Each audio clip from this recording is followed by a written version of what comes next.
没有一只兔子能够活着跑出四川。四川人吃兔子呢，花样非常的多，也一直以来都非常的喜欢。首先，半只鲜活宰杀的兔儿。今天我们要做的是四川特色的小尖兔儿，全部砍成这样大小均匀的丁。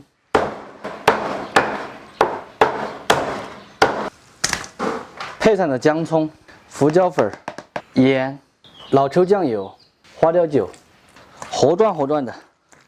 最后来上一点红薯淀粉，再次抓匀就可以了。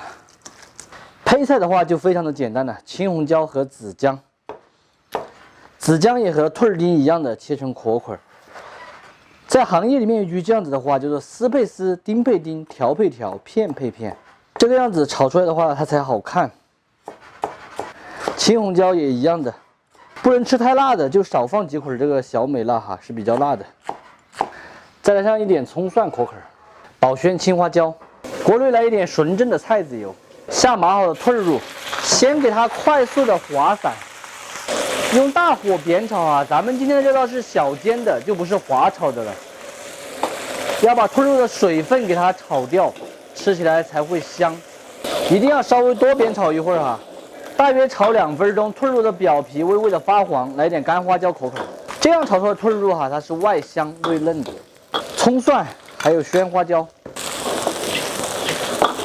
烹一点花雕酒，再来把紫姜壳块放进去，继续的翻炒均匀。调味来一点盐、糖、鸡精、豆油，继续给它炒断的。下青红椒，翻炒均匀之后，就可以关火出锅了，淋几滴香油、藤椒油，真的可以说是色香味俱全哈。这个颜色方方面面，你们能打几分？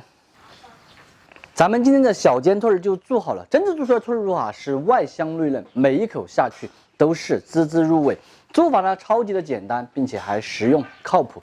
喜欢的朋友可以收藏着，有时间的时候自己试着去告一下，不喜欢的就免费看完撒锅了。一上桌就知道这个兔肉要吃。它是一个食肉动物。刚买了一瓶羊奶。不吧？哦吼，掉了不要了。它就是嚼个盐味，它嚼得完这个兔肉。